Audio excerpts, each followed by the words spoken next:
Om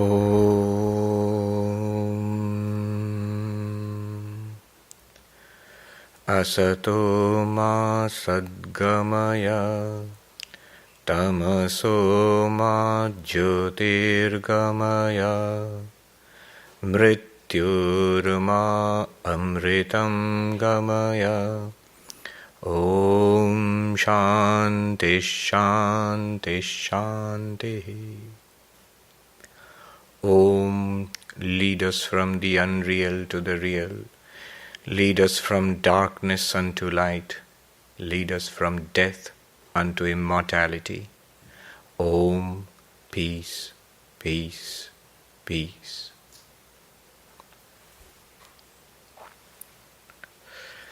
Good evening, and it's nice to be back.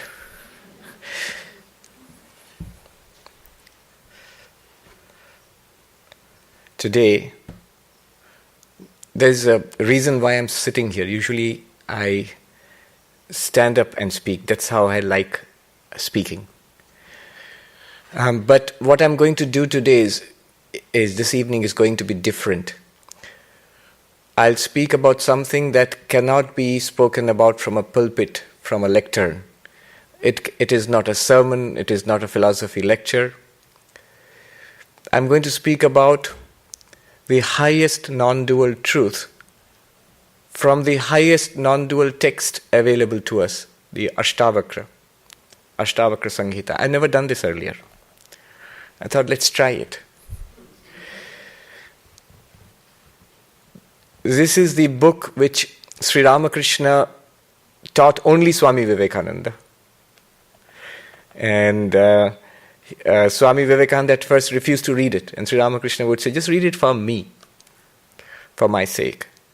And later on, Swami Vivekananda praised it to the skies. And in fact, in some of the highest teachings of Swami Vivekananda, later on, when you read about some of the teachings he gave in California, in the second visit, it looks like lucid English, but he is quoting directly from this. If you know the original text, you'll see he's just translating directly from this. There's a difference in this text. There are texts which talk to the heart, spiritual teachings which talk to the heart, to the emotions. There are spiritual teachings which talk to the mind, to the intellect.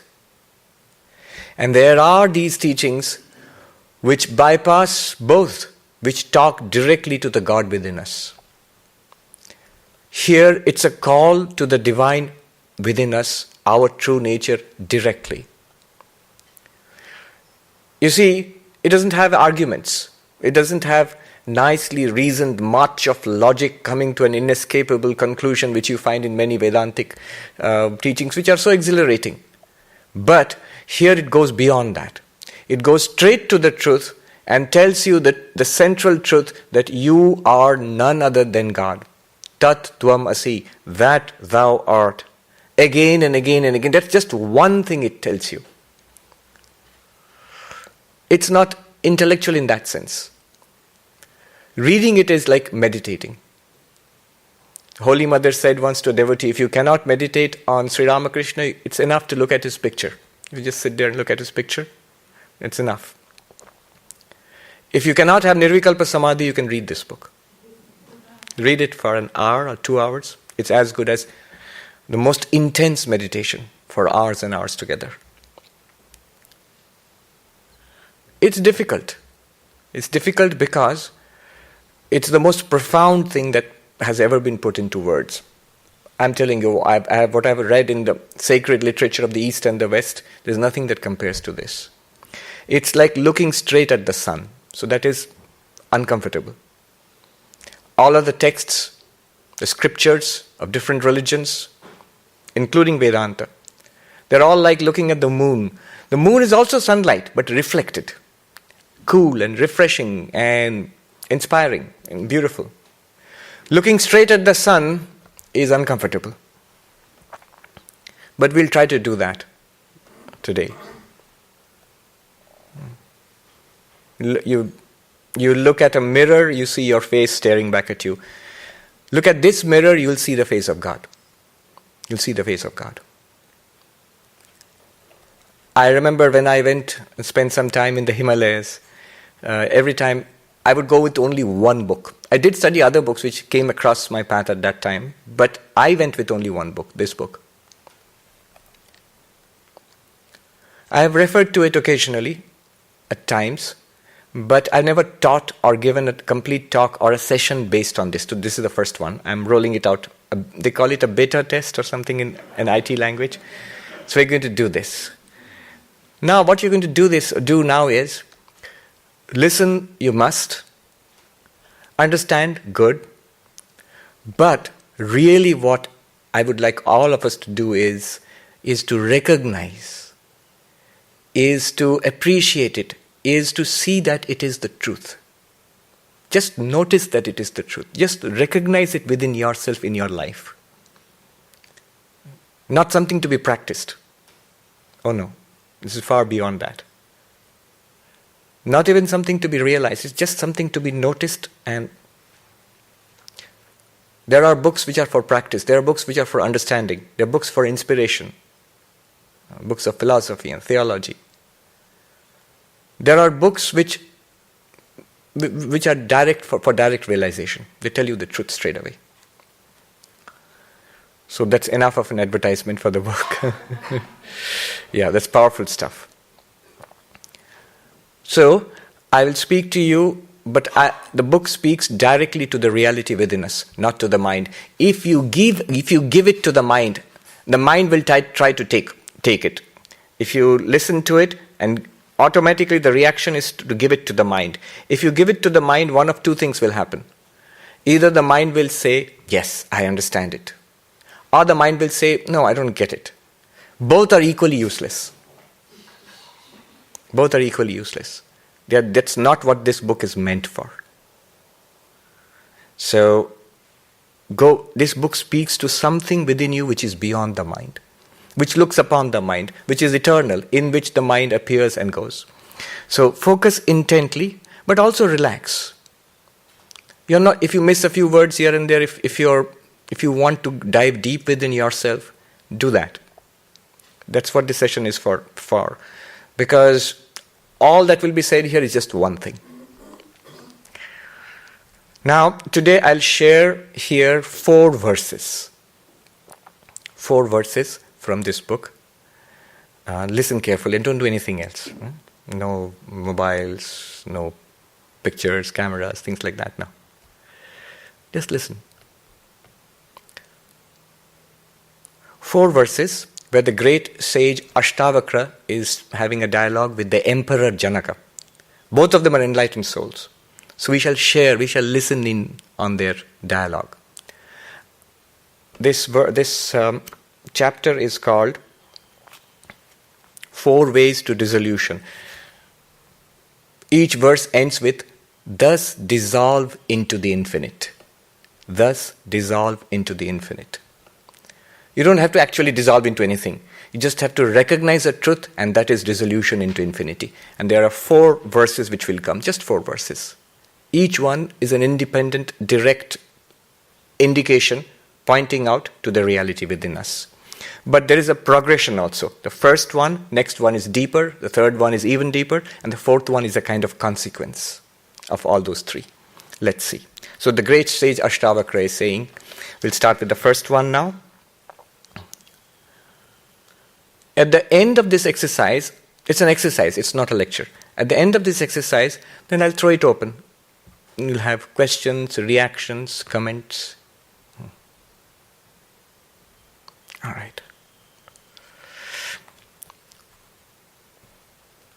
I'll chant the verse, I'll tell you the meaning, then we shall all together meditate upon it. I'll talk to you about it.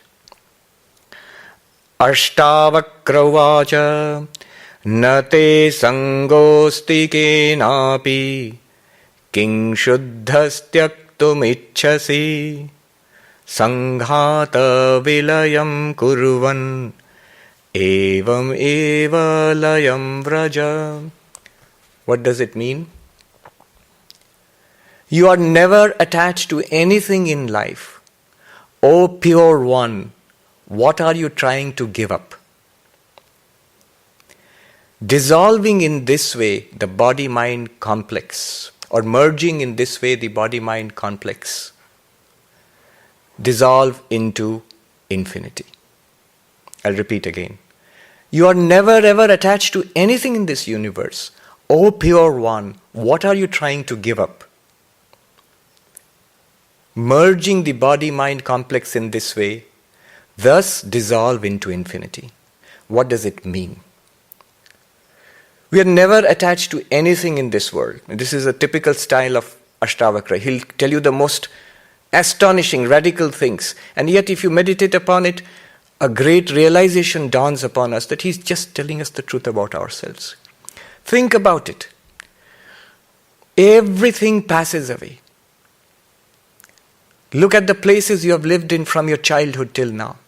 Places you have lived in, you have played in, the schools, your college, your house, and the places you have visited, countries you have seen.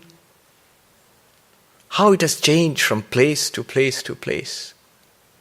The people you have known, not only in this life. Hindus, Buddhists, we believe in many lives. So many fathers and mothers and grandfathers and grandmothers and husbands and wives and children and grandchildren, friends and enemies, people you have been indifferent to, life after life, they have all gone. They have all gone. Possessions, the most treasured and the most insignificant, all come and gone.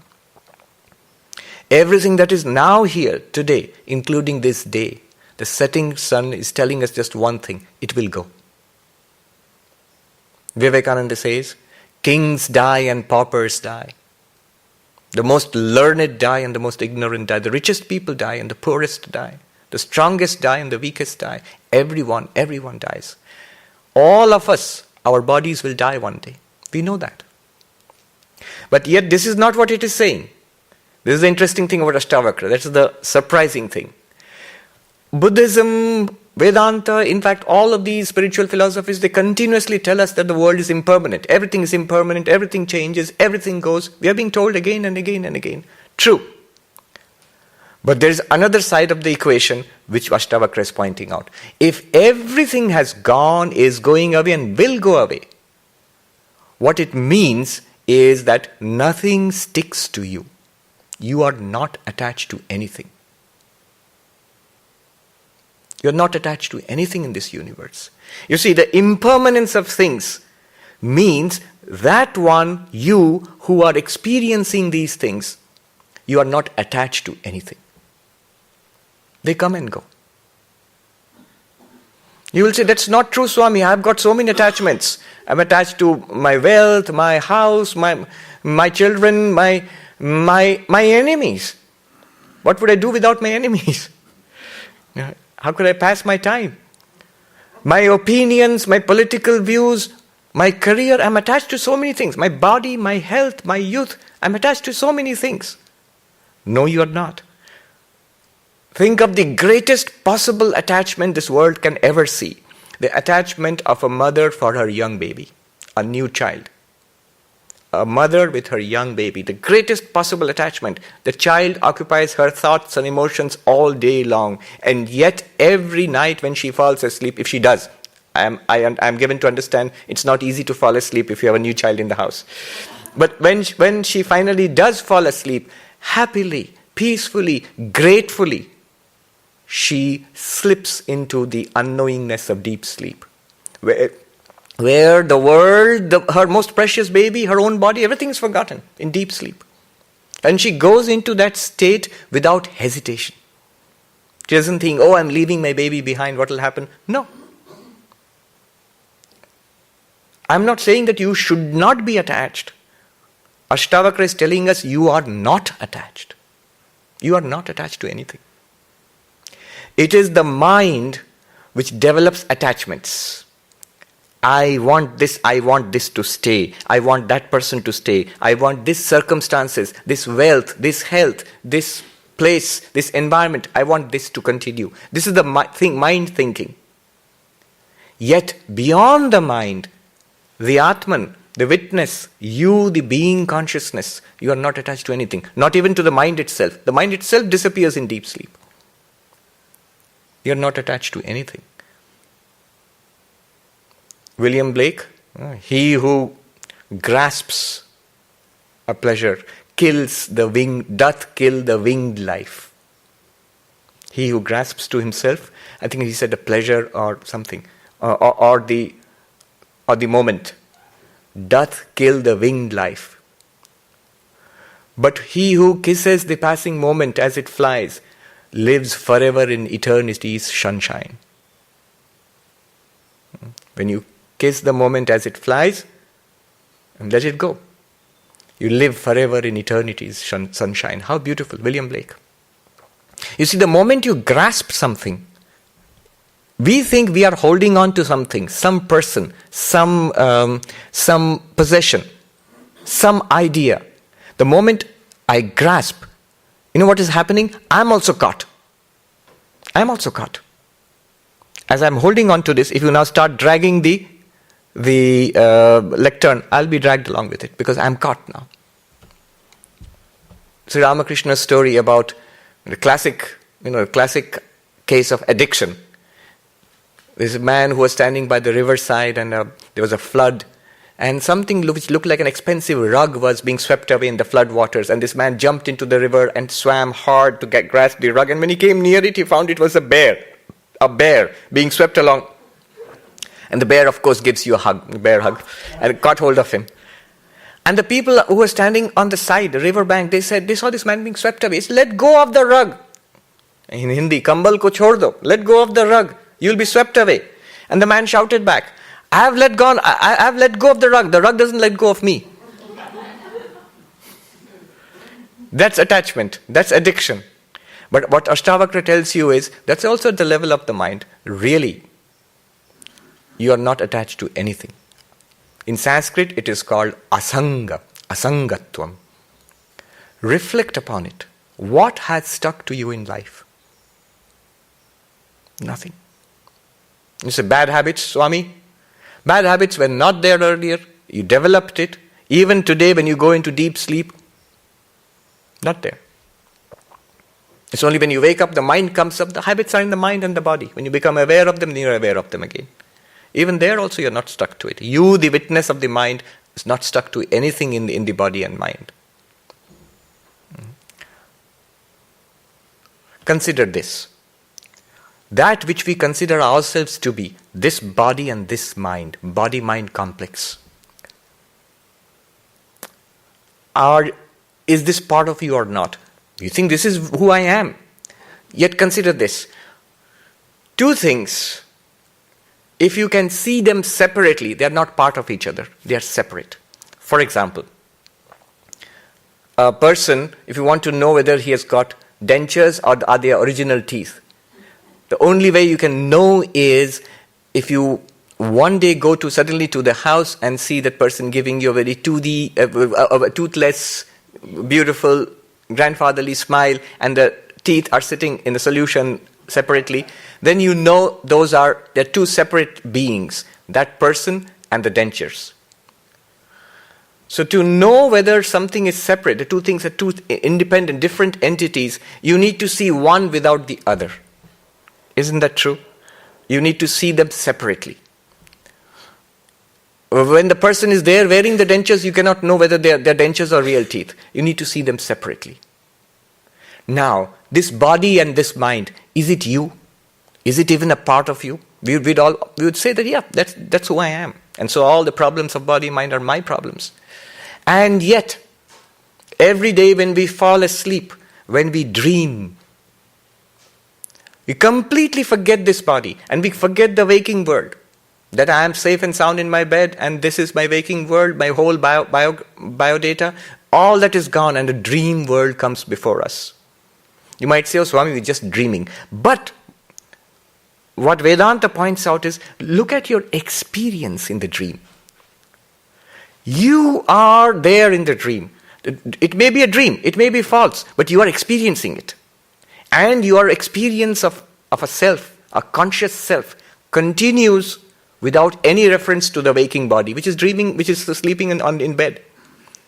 The body of the waking state, this body, is sleeping in bed. You are having a conscious experience of a dream, which proves to you, you as a conscious being can continue without reference to the physical body. You're seeing the denture and the person separately now. You are not the body. Though you are acting through the body, you're using the body is there, you are not it. You're not attached to it permanently. The mind, with which we identify ourselves completely.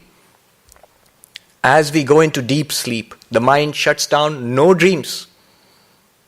No dreams. Absolute quiet. You see, I slept like a log. Sometimes you do that in Vedanta classes. On the pretext of meditation. I slept like a log. Which means no mind, no dreams. Yet who slept?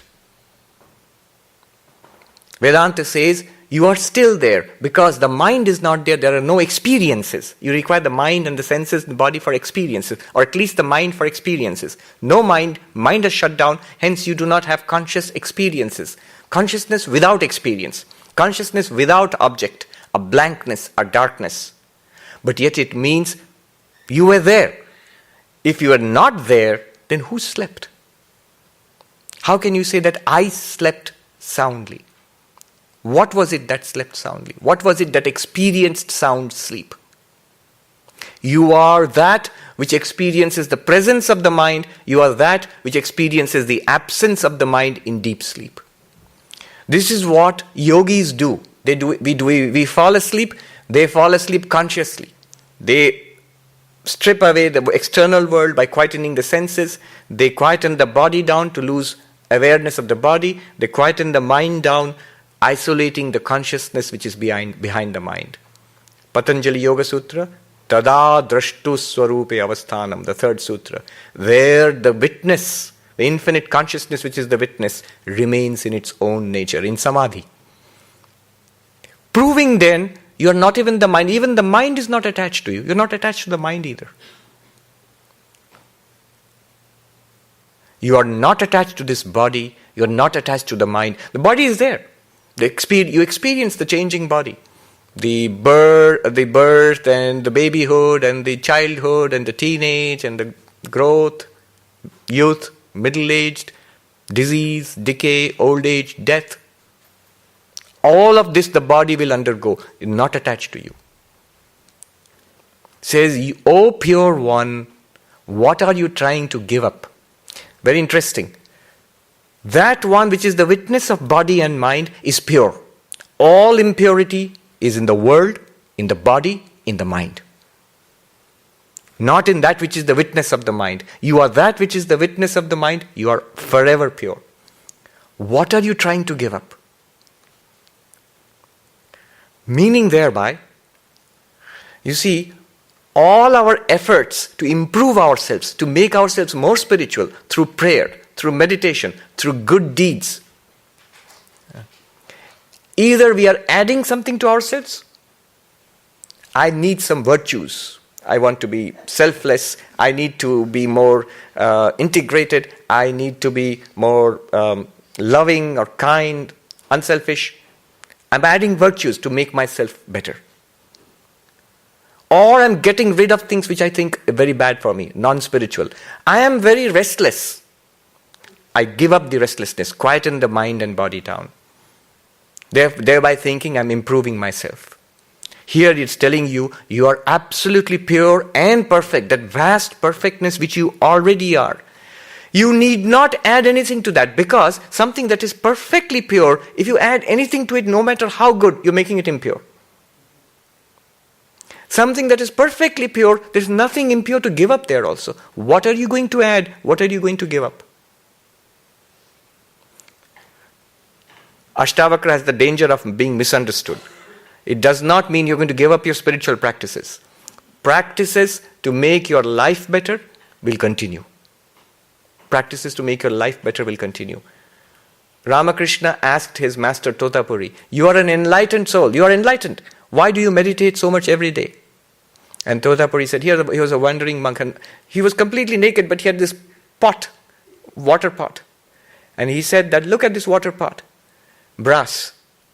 If I do not polish it, it will lose its shine. In the same way, enlightenment, of course.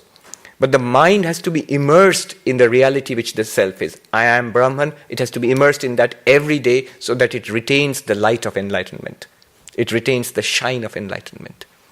Of course, Sri Ramakrishna had to come back to that also. He said, but if the pot were gold, you wouldn't have to polish it.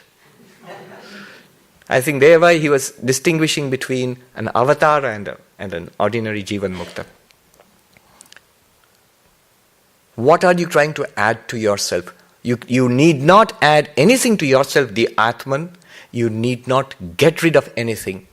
That one which is the witness of body and mind, which is completely unattached to the world, to the people, to the events, to the body even, to the mind even, thoughts, ideas, memories. I've told you the story of the philosopher and the monk. I told this earlier. It's a true thing which I saw. A great philosopher, very respected. He told me once that he had a mild stroke and he was forgetting. Mind was not as quick as it was and he was forgetting. It's like a multimillionaire who's losing everything suddenly on Wall Street and it becomes a pauper next day. So all that he has worked for all his life, it's gone in a flash, suppose. How depressing that is. And the philosopher was saying, I'm so depressed, I am feeling great depression.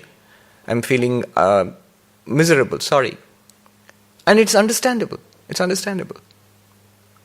Exactly the same thing I saw with one crucial difference.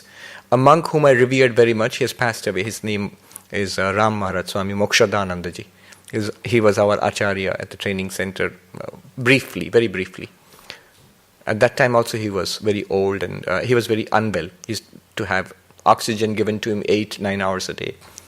Never saw him unhappy, twinkling eyes always. One of the wisest people I've seen. I mean, I don't know if the comparison is good, but I'll make it anyway. Like in Star Wars, you see Yoda. Something like that. Yes.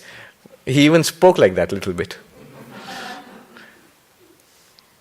I used to go to him with questions about Vedanta. So one day I went to him. He was one of the greatest scholars we had in the order. Now look, same thing.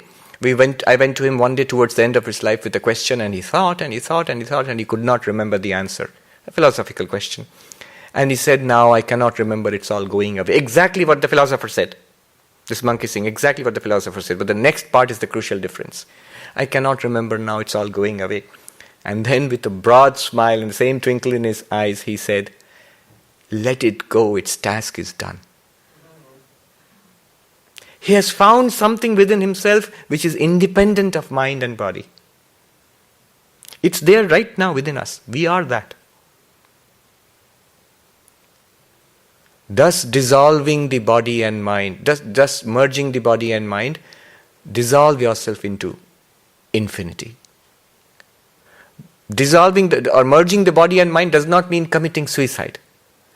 I am completely unattached with body and mind. I don't need the body and mind. Let me kill myself. No, not suicide. Trying to stay alive, trying to kill oneself, both are signs of attachment to body and mind. Once Swami Bhuteshananda, the 12th president of our order, was visiting our ashram, Deoghar, and the Swami in charge there asked him, how do you look upon life now, Swami? And he said, he had a slow drawl, he said, I neither desire to live nor to die. He was 98 years old at that time. Neither desire to live nor to die. The life of the body will take its own course. Why are we so concerned with it? We are not attached to it. When you are not attached to the body and mind, it takes its own course. This is called the merging of the body and mind. This is called dissolution into the infinite. I am one with the infinite. Billions of bodies and minds are coming and going. This one also will go in its own way. Why worry so much about it? Why so worried about it?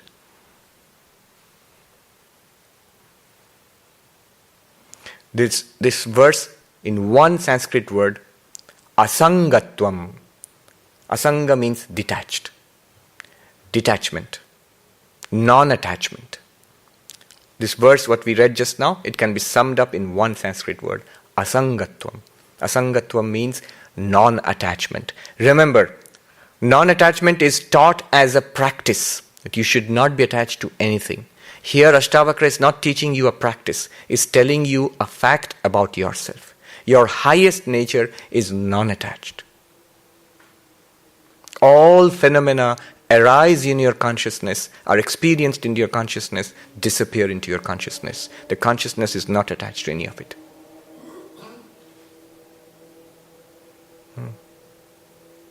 The light which shines upon this room, people come and go, the light illumines everything, not attached to it. When the person goes away, the light doesn't go away with it. When the person comes here, light does not come here. Light doesn't stick to the person or to the things. It just illumines. You are that light which illumines everything that happens in your life. Asangatvam. All we are called upon to do, note it. That unattached reality within us has no problems. Has absolutely no problem. You're completely, forever free of problems. You can relax. That means, Swami, shouldn't I meditate? All the efforts I've been making? Certainly. Meditation is done at the level of the mind. Meditate. Good works are done at the level of the body. Go on doing good works. Improve your life. Yes, you can go on. But remember, that which is a witness of the improved life, that is completely unattached to the improved life also. It experiences it. It's a good thing. It's a good project, a hobby to make a better life, a more spiritual life. Yes. I am not even joking. From the point of view within yourself, from the level at which you are none other than God, the spiritual efforts that you are making in your life, it's a nice hobby. Vivekananda said, what is all that we do in life? He said, you are polishing the mirror. All that we can do in life is to polish the mirror. When you have polished the mirror enough, look into it, you will see God.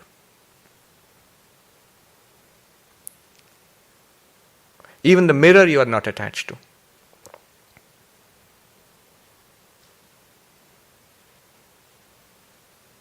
The mind which is now listening to this, which likes this idea, not attached to that mind either. It appears to you. The mind which does not get this idea, is uneasy about this idea, you are not attached to that either. It's just a mind. You can see what crazy stuff I used to think in the Himalayas. There was a monk who lived in the hut next to me, a very old, very wise monk. He asked me what I was reading. I was staying in and begging for my food and meditating and reading this book. So he called me and I showed him this book. And he gave me another book. Vishnu Sahasranama, 1,000 names of Vishnu. A very devotional text. He said, read this with that. Otherwise you would run the risk of going out of your mind. Always balance it. Now we shall go into the second one. This is just the opening theme. Now we are going to go deeper. One word take away from this verse, asangatvam. The truth, the reality that I am is non-attached, is unattached to the phenomena which it experiences, including this person, this little life, this person which we think we are, yet not that. It's a page in the book of life, many, many lives. Each life is a page which you turn over and you get into another life. The Atman, the pure consciousness, is experiencing this book of the universe.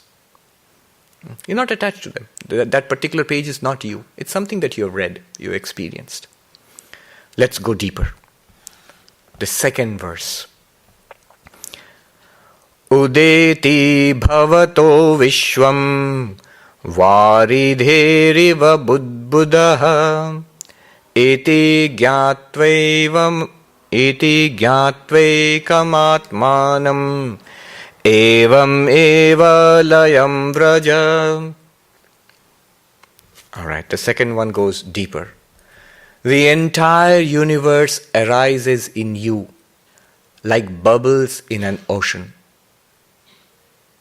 Entire universe arises in you like bubbles in an ocean. Knowing thus the oneness of the self, the entire universe is one reality. you, dissolve thus into infinity. What a beautiful point. What a beautiful insight. The entire universe which we experience, it arises in you like bubbles arise in the ocean. Like the waves in the Pacific Ocean out there in Santa Barbara. You see, when you say I'm detached from everything, I'm not attached to everything, the impression which comes is, I am a consciousness which is experiencing a universe out there which I'm separate from. It comes and goes, I'm like a beam of light in which motes of dust are floating. That's the experience, that's the understanding which comes to us. Separateness. Look at the ocean, waves, thousands and thousands of waves. They're all separate from each other. They're all different. From the point of view of a wave, there are thousands of others like me, big and small. From the point of view of bubbles, there are millions of bubbles in the ocean. But this entire experience of the universe, where is it? Ashtavakra tells us it's not a separateness. You are detached not from something separate from you. This entire thing which you are experiencing and which you are detached from, non-attached to, it comes and goes. It comes and goes within you. It's not apart from you. The universe is you. We are the universe which we experience. Not poetically, as a matter of fact. Think about it. Everything that we have experienced in life till now, every person, every incident, every book that you have read, what we have learned, what we have suffered, what we have enjoyed, all of that has been in our consciousness. Have we ever experienced anything outside consciousness? Is it even possible? It's tautological. It's logically impossible. It's logically impossible to experience outside consciousness. You cannot. Whatever has been experienced in your awareness, in your experience. That which is experienced in your consciousness is not separate from it. It arises in your consciousness, shines in your consciousness, disappears back into your consciousness. It is you yourself.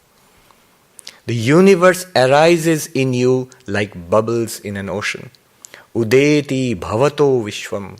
The universe arises from thee, like bubbles arise in an ocean. Exist there, disappear back into it. So what? Gyatva ekam ekatvam atmanam. Gyatva ekam atmanam. Know thus the oneness of the self. The entire universe is one. You see, all the bubbles and the ocean, the waves, the tsunami waves, the little waves, they are all one with the ocean. It's not that there is an ocean in which there are separate things called the waves. The waves are the ocean. The waves have no existence apart from the ocean. They come up in the ocean, they dance about in the ocean, and they go disappear back into the ocean. Every person you have met, every act that you have done, everything that we say, everything that we think, everything that we want, everything that we do not want, those we love, those we do not like, all of that is literally us. Is the consciousness that we are. We are one with the universe. The first reaction of this would be a feeling of oneness with everything and everybody. You're comfortable with everybody. Tremendous love comes. And this love is not directed at one person. It's not directed at one thing. It is infinite love. For you make up your mind that I am in love with everybody. With everybody, without any restriction. It doesn't matter if they are older than you, younger than you, men, women, animals, birds, insects, people you hate, people you dislike. No more hate and dislike. Deep within there can be no hate. Will the right hand hate the left hand? For what? Vivekananda says, no praise or blame can be, where praiser praised, blamer blamed are but one. The universe is one. The Holy Mother's last teaching, simple words, before she passed away, Ma Sharda, she said to her attendant, the world is your own. There is no one who is not your own. Learn to make the world your own. Vivekananda says, if sometimes you felt this urge of stretching out your arms and trying to embrace the universe, you have felt the truth. It is you yourself.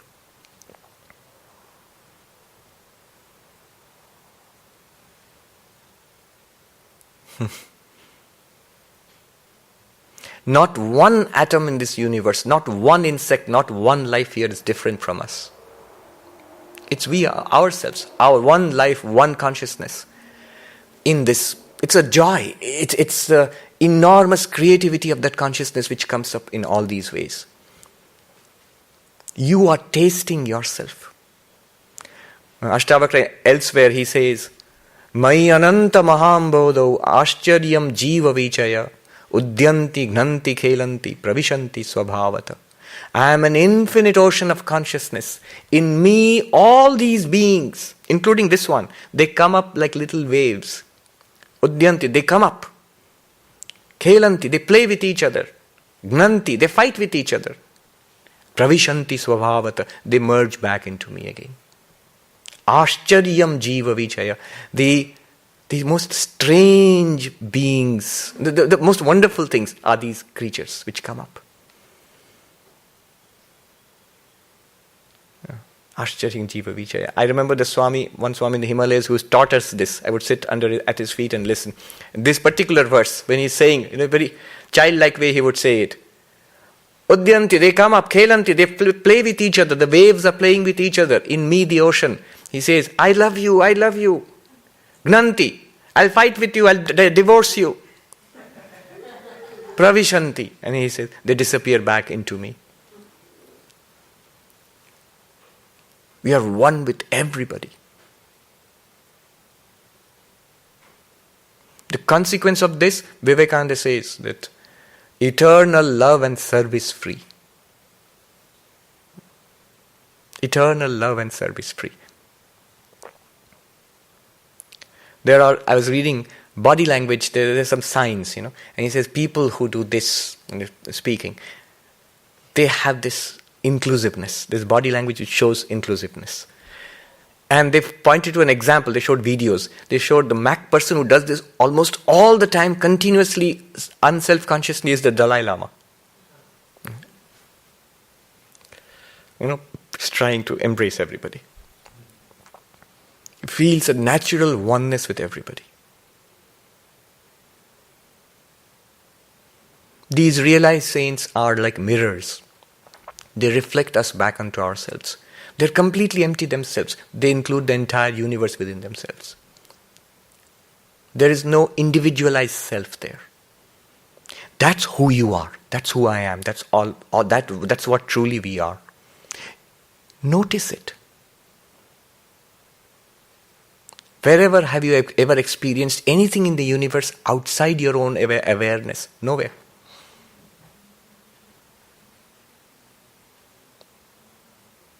This whole verse, one Sanskrit word, ekatvam, oneness. First one, don't forget, asangatvam, non-attachment. That non-attachment deepens into ekatvam. Why that non-attachment is important, now you can understand. What prevents us, what separates us from everybody else, is this attachment to the particular. One body, one life, one mind, one set of opinions, one particular life.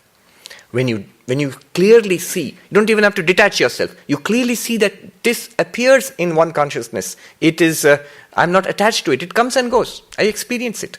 When you are unattached, when you see yourself, when you see the natural detachment which you possess all the time. The most miserly of persons attached to all, Scrooge, with all his wealth. Completely detached from wealth. Ashtavakra will tell you he is the most detached person in a great monk. The moment that person goes into deep meditation, Scrooge wouldn't go into meditation. The moment he goes into deep sleep, all the wealth is forgotten.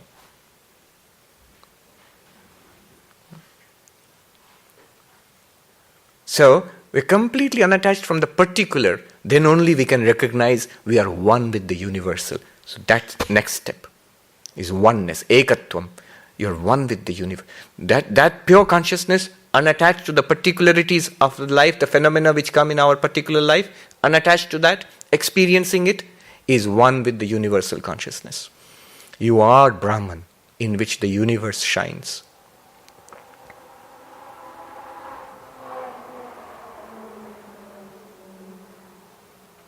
You are the same person in that body and mind, experiencing the thrill of racing along.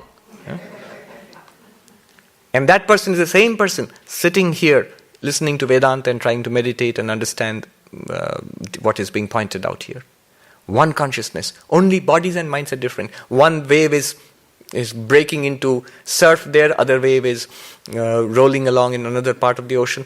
One water, one ocean. Let's go deeper. Even deeper than this. The third one. Recognizing this infinity, what he said, recognizing that oneness of this universe, which you are, dissolved thus into infinity. This individual being is dissolved into infinity. You see that you are one with infinity. That particular life does not matter to you anymore. Let it lead a wonderful life of service and calmness and beauty and peace. And one day it will pass away. Fine. It makes no dent to you. You are the infinite. What does one body and one little life make? You are that. Right now. Ashtavakra says, just notice it. Just recognize it.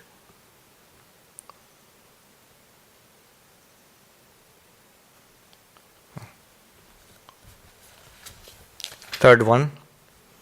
Oh, this is even deeper. All right.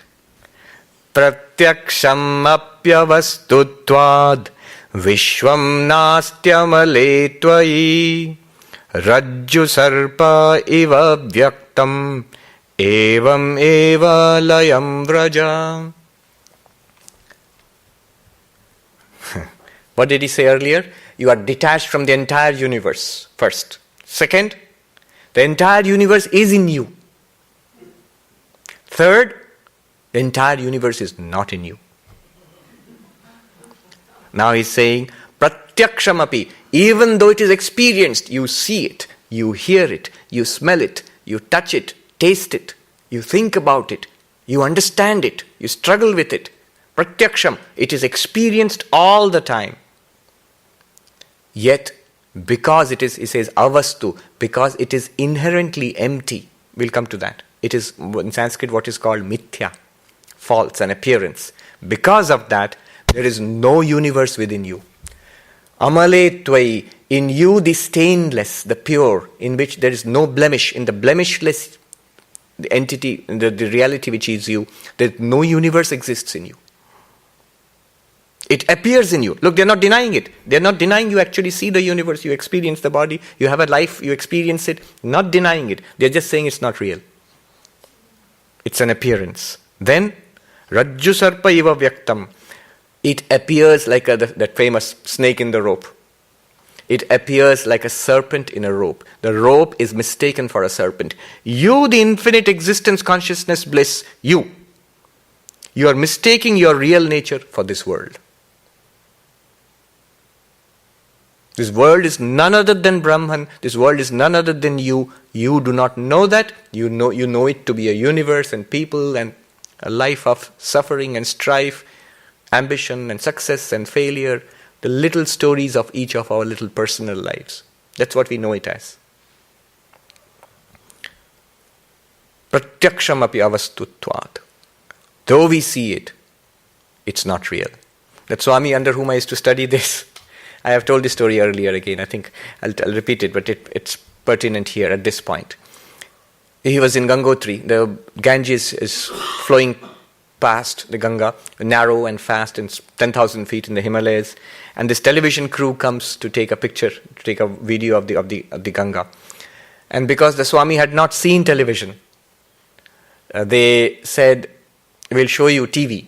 And they put a television in front of him, they cranked up a generator, focused the camera on the river, and the Swami told us, in Hindi, he told us, "Sab dikhta hai Mahatma ji, pani bhi Ganga ji bhi dikhti hai, kal shabd bhi sunai deta hai." We could see everything, oh Swamis, a group of Swamis were sitting around him. "Oh Swamis, I could see everything. I could see the river flowing past, I could hear the gurgling sound of the water. I could hear that." Then I asked the director of the film crew, the TV crew, "Sir, can you give me a glass of Ganga water from there? Can you, ek gilas Ganga pani dijiye, can you give me a glass of Ganga water from the river?" And the director laughed and he said, "Oh Swami, how is that possible? It just looks like that, it's not there. Dikhta hai nahi in Hindi. It's very powerful there. It looks like that, there's no reality to it." And then the Swami, I can never forget, he looked very piercingly at us. We were sitting at his feet. "Oh Swamis, oh monks, look around you. There's towering peaks, glaciers running down, the pine forests around, and the river flowing at our feet. Look around, all this. It appears there is no reality here. It is form, it is sound, it is smell, it is taste, it is touch.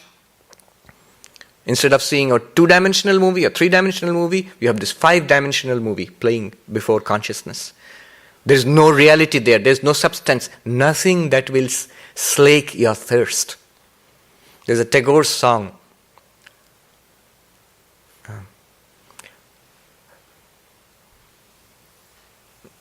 I think it's Dhananjay Bhattacharya's song. I've forgotten the source. Anyway, the song goes like this, that sitting on the banks of the ocean of nectar, of an ocean of nectar, sitting on the banks of the ocean of nectar, they die of thirst, O my Lord.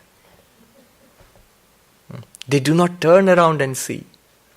They scrabble in the hard sand, trying to get a drop of water to quench their thirst. They die there on that sand. They do not look around to see the ocean of nectar behind them. That's us. He's talking about us. Struggling throughout life for a little bit of peace, a little bit of love, a little bit of lasting, profound satisfaction in life. No. We are trying to get water from sand. The reality is within us, is who we really are. It's an appearance. The universe appears in thee. It's an appearance, it's not real in itself. Technical point here before I go on. Definition of falsity in Advaita Vedanta. How do you define what is false? That which borrows its reality from something else is false. It does not have reality of its own. It's like saying, who's not truly rich? Looks rich but is not rich. It means credit cards. You borrowed your wealth. I have borrowed my wealth from others. I look rich. I act rich. I buy rich. But I'm not rich because it's all borrowed. So I'm not truly rich. All that appears seems to exist. Its existence is drawn from Brahman, that infinite existence which you are. It's borrowed from the universe, borrows its existence from you and appears before you. Vivekananda says, things are dead in themselves. We breathe life into them. Then either we chase them or we run away from them. It borrows its existence from us. That which has borrowed existence is defined as false.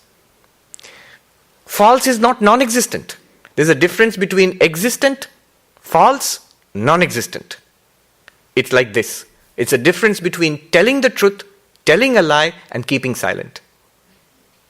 Telling the truth is saying it as it is. That is the existence. That's compared to Brahman, the reality.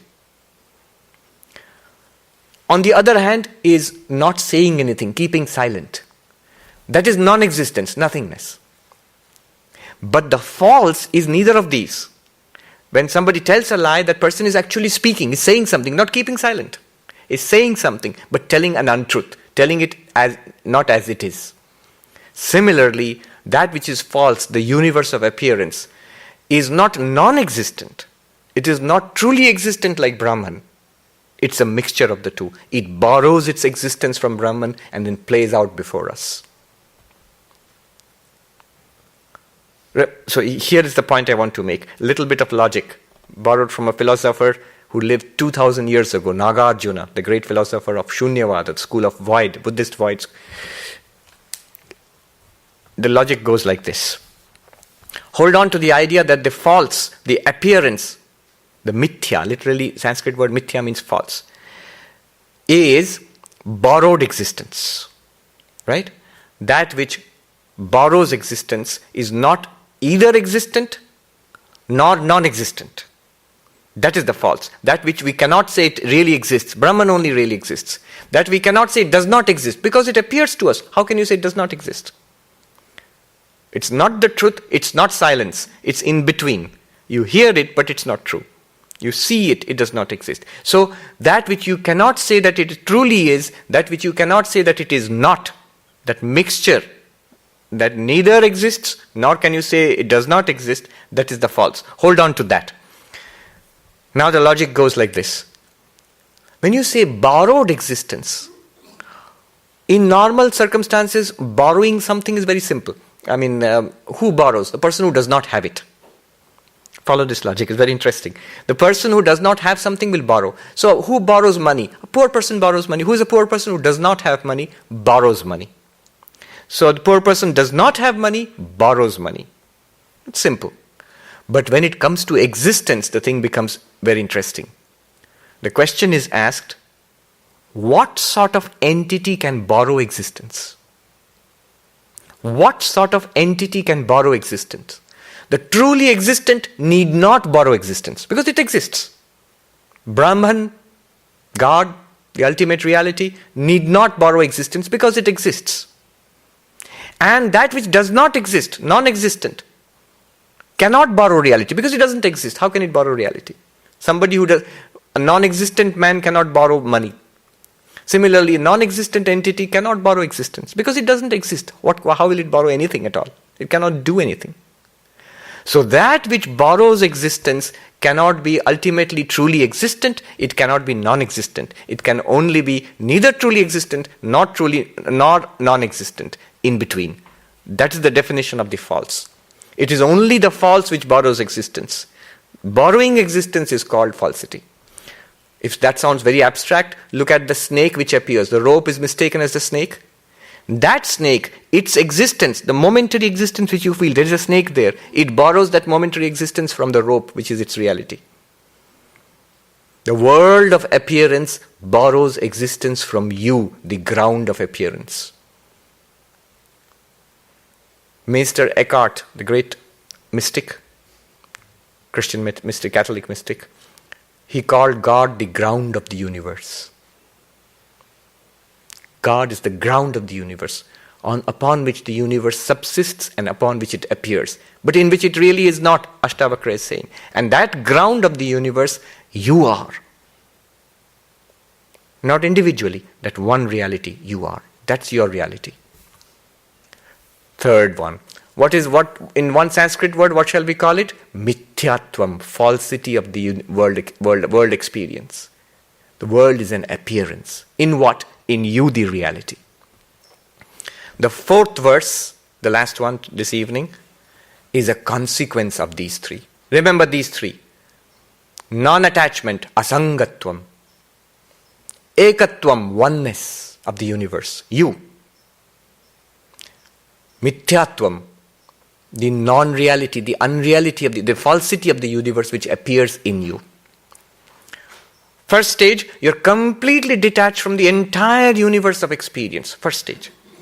Second stage, the entire universe of experience is in you. It's not different from you. Third stage, that which is in you, which appears in you, is really not in you. It's an appearance. Only that one existence, consciousness, bliss is, truly is. That's what you are. Knowing this, let this universe appear. Let the game go on. Let life go on. Birth and death, success and failure, all of them, let them come. Let the waves in the ocean roll on. That's the beauty of the ocean. The ocean is not afraid of the waves. The waves arise in the ocean, play in the ocean, disappear back into the ocean. Then what is the consequence? The last one, last verse. Sama dukkha sukha purna asha nairashyayo samaha sama jivita mrityu san Evam eva layam vraja. Thou art infinite. Purna means you are whole, complete. You're complete in yourself. And therefore, sama dukkha sukhas. In sorrow and in pleasure, in pain and in pleasure, thou art serene. Serene in pain and in pleasure. In hope and despair, alike serene. In death and in life, alike serene. In this way, dissolve into infinity.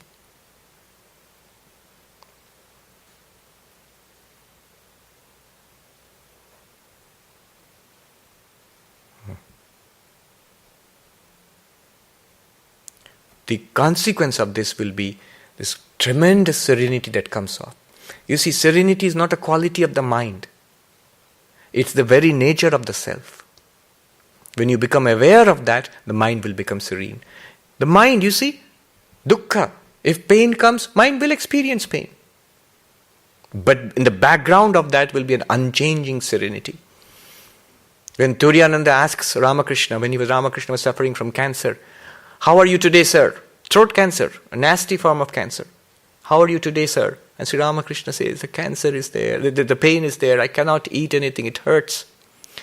And Hari Maharaj says to him, apparently a cruel thing to say, he says, "But I see you are in great bliss." Sounds cruel to say to a man dying of cancer. And what does Ramakrishna say? He bursts out laughing and he says, "The rascal has caught me out." Hari Maharaj himself, later on in life, when you're suffering, in so many incidents are there, where they would perform operations on him, he would say, perform the operation without any chloroform, without any anesthesia. And he would sit in peace, absolutely serene. Serene in pain, serene in pleasure. Pain is experienced. Vedanta is not a painkiller. It will be experienced, and you will experience this, you will know the serenity beyond the pain. The pain appears in the ocean. It's a wave in the ocean which you are. You experience it.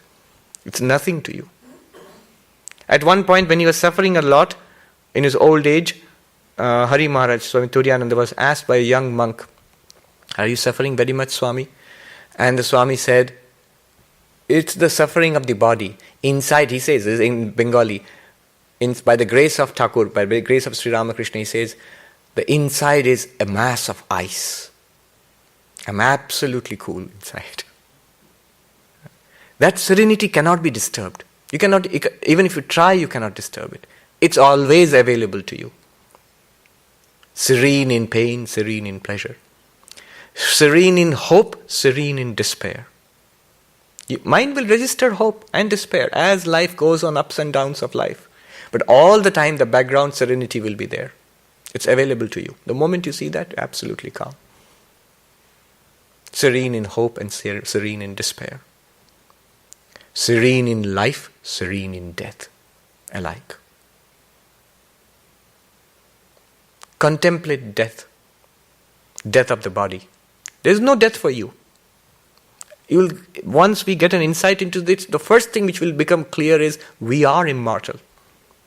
Effortlessly so. You don't have to make yourself immortal.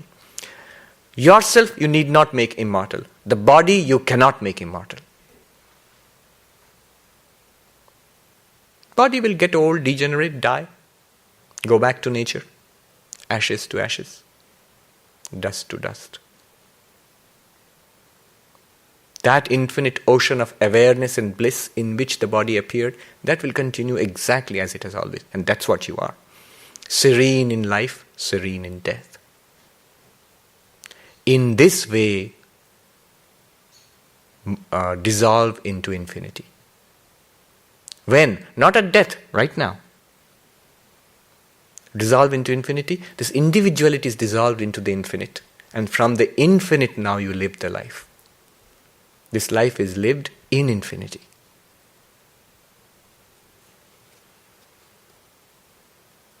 The whole book is like this, just four verses. No wonder People are warned against this book. Be careful, it will drive you crazy. Questions? If you give it to the mind, it will have 1,000 questions. If you have questions, then Vedanta will say, step down from Ashtavakra, come to the Upanishads, the commentaries of Shankaracharya, the teachings of all the great sages and all that. It will take you step by step up to this. In Vedantic learning, there are, Vedantic teaching, there are 3 stages. Shravana, Manana, Nididhyasana. Shravana is to systematically hear the teachings from a teacher again and again. Manana is to reflect upon it. Give it to the mind, intellect. One must understand, not believe in it. One must understand this. Understand this clearly, see it clearly. Manana. And then when you have seen it clearly, when you have got confidence on the teaching, dwell upon it day and night for a long, long period of time. Soak yourself in it. This text is meant for soaking yourself in it. It's the final text.